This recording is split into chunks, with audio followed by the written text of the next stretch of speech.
Hello everyone. आज हम अपने चैनल पे इंडियन कॉन्ट्रैक्ट एक्ट की एक नई सीरीज़ शुरू करने जा रहे हैं, जहाँ पे हम इंडियन कॉन्ट्रैक्ट एक्ट के लैंडमार्क जजमेंट्स डिस्कस करेंगे।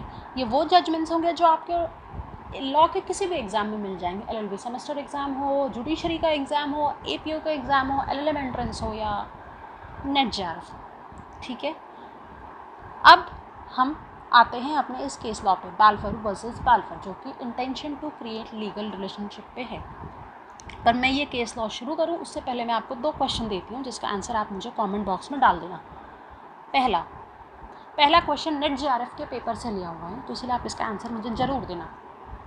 ए और बी आपस में एक अग्रीमेंट करते हैं, जिसमें ए बी को प्रॉमिस करता है कि मैं तुझे एक पॉश थिएटर में मूवी दिखाने ले जाऊंगा। ए और बी आपस में एक अग्रीमेंट करते हैं, जिसमें ए बी को प्रॉमिस करता है कि कल मैं तुझे एक पॉश थिएटर में मूवी दिखाने ले जाऊंगा। पहला ये रहा। और दूसरा क्वेश्चन कुछ ऐसा है। ए और बी एक अग्रीमेंट करते हैं, जिसमें बी एक सर्टेन अमाउंट ऑफ कंसिडरेशन देता है ए को, और ए बी को प्रॉमिस करता है कि मैं हर महीने की 15 तारीख को तुझे 500 किलो चावल भिजवा दिया करूँगा। ए बी को प्रॉमिस करता है कि मैं हर महीने की 15 तारीख को तुझे 500 किलो चावल भिजवा दिया करूँगा। ठीक, अब आप मुझे कमेंट बॉक्स में ये बताओगे कि इसमें कौन से अग्रीमेंट में intention to create legal relationship है और कौन से अग्रीमेंट में intention to create legal relationship नहीं है। ठीक, अब आते हैं हम अपने जजमेंट बालफर। सेम सा नाम। अब सेम सा नाम या तो हस्बैंड वाइफ में होता है या भाई बहनों में होता है, देखा है हमने फैमिली लॉ में। तो हमारा ये जो जजमेंट है ये हस्बैंड वाइफ से रिलेटेड है, हस्बैंड वाइफ के बीच में है agreement between husband and wife. ठीक, उसमें क्या होता है, जो हमारे एक बालफर होते हैं वो मिस्टर बालफर होते हैं, और एक बालफर जो हैं वो मिसेस बालफर हैं, जो कि वाइफ होती हैं। हस्बैंड और वाइफ, मिस्टर बालफर और मिसेस बालफर, ये दोनों सिलोन में रह रहे होते हैं। सिलोन में मिस्टर बालफर एक गवर्नमेंट सर्वेंट होते हैं, गवर्नमेंट सर्विस में एम्प्लॉयड होते हैं, दोनों वहाँ साथ रह रहे होते हैं। ये हमारा इंग्लिश केस लॉ है, क्योंकि हमारा इंडियन कॉन्ट्रैक्ट एक्ट भी कहीं ना कहीं इंग्लिश केस लॉ पे ही बेस्ड है, इंग्लिश कॉन्ट्रैक्ट एक्ट पे ही बेस्ड है, तो ये हमारा जजमेंट भी वहीं से लिया हुआ। ठीक, तो मिस्टर बालफर और मिसेस बालफर श्रीलंका में रह रहे होते हैं, दोनों साथ रहते हैं, वो अपनी वहाँ सर्विस करते हैं। फिर क्या होता है, बाद में छुट्टियों में दोनों वापस इंग्लैंड आ जाते हैं। इंग्लैंड आते हैं, अपनी छुट्टियाँ बिताते हैं, छुट्टी भर साथ रहते हैं। उसके बाद जब इनकी छुट्टी ख़त्म हो जाती है मिस्टर बालफर की, तो ये वापस को श्रीलंका जाते हैं। पर मिसेस बालफर की उस टाइम पे तबीयत ख़राब होती है, तो इसीलिए मिसेस बालफर उनके साथ नहीं जा पाती हैं, वो इंग्लैंड में ही रुक जाती हैं। पर जाते जाते मिस्टर बालफर और मिसेस बालफर में एक अग्रीमेंट होता है, और मिस्टर बालफर मिसेस बालफर को एक प्रॉमिस करते हैं कि हर महीने मैं तुम्हें 30 पाउंड एज मेंटेनेंस भिजवा दिया करूँगा। ठीक, हर महीने 30 पाउंड मेंटेनेंस देने का वादा करके मिस्टर बालफर जाते हैं सिलोन। ठीक, फिर कुछ महीने तक तो इनके बीच का ये अग्रीमेंट चलता रहता है, हर महीने इनके 30 पाउंड आ भी जाते हैं मिसेस बालफर के। ठीक है, जब तक आते हैं तब तक तो बड़ी खुश रहती हैं, कोई तकलीफ़ नहीं, कोई दुख नहीं। फिर अचानक से क्या होता है, एक टाइम के बाद मिस्टर बालफर 30 पाउंड नहीं भिजवा पाते। ठीक, तो अब ये बात लग जाती है मिसेस बालफर को बुरी। अब वो भागे भागे जाती हैं कोर्ट में जाती हैं, एक सूट फाइल करती हैं अपने हस्बैंड के against for recovering the said amount of maintenance. ठीक, तो इसमें जो हमारे जज साहब रहते हैं उनका नाम रहता है लॉर्ड एटकिन।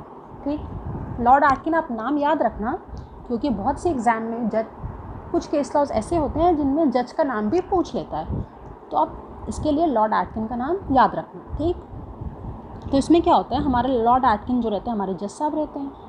अब इंग्लिश केस लॉ और इंडियन कॉन्ट्रैक्ट एक्ट और इंग्लिश कॉन्ट्रैक्ट एक्ट को आप कंपेयर करो तो आप ये पाओगे कि इंडियन कॉन्ट्रैक्ट एक्ट में intention to create legal relationship का कोई क्लियर स्पेसिफिक प्रोविजन नहीं दिया हुआ है, पर इंग्लिश कॉन्ट्रैक्ट एक्ट में intention to create legal relationship का क्लियर स्पेसिफिक सेक्शन मेंशन है। ठीक, तो अब उसी को अप्लाई करते हुए हमारे जज साहब लॉर्ड एटकिन, हमारी जो कोर्ट रहती है वो इसमें ये हेल्ड करती है, the court held that it was a mere domestic agreement and the promise between husband and wife in this case was not intended to be a legal obligation.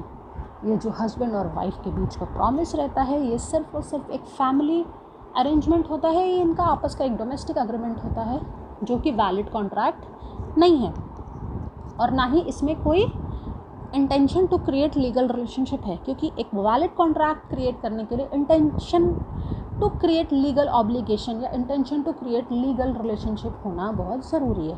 तो इसलिए जज साहब जो मिसेस बाल्फर की जो सूट होता है इस केस में उसको डिसमिस कर देते हैं। ठीक है, तो अब हमारे इस केस का रेशियो क्या होता है? हमारे इस केस का रेशियो ये होता है कि the agreement between husband and wife do not form valid contract because the parties do not intend to be legally bound by the agreement. Husband और वाइफ के बीच का जो अग्रीमेंट होता है वो वैलिड कॉन्ट्रैक्ट नहीं होता है, क्योंकि वैलिड कॉन्ट्रैक्ट होने के लिए intention to create legal relationship compulsory है, और जो यहाँ पार्टीज़ होते हैं इनके बीच में intention to create legal relationship या इंटेंशन टू क्रिएट ऑब्लिगेशन नहीं होता, तो इसलिए ये अग्रीमेंट वैलिड कॉन्ट्रैक्ट नहीं होगा। आपने पढ़ा है, आप हमारे चैनल पे पढ़ोगे, आगे भी देखोगे, आपको पता चलेगा हमारे चैनल पे कि intention to create legal relationship is one of the most important essentials to create a valid contract. तो ये रहा हमारा आज का जजमेंट, पर मैं आगे भी आपके लिए कुछ और ऐसे केस लॉ लेके आऊँगी जहाँ पे आपको पता चलेगा कि हस्बैंड और वाइफ के बीच का अग्रीमेंट भी intention to create legal relationship हो सकता है, वो एक वैलिड कॉन्ट्रैक्ट हो सकता है। But for that guys stay tune to law गावल and do like, share and subscribe. Good bye.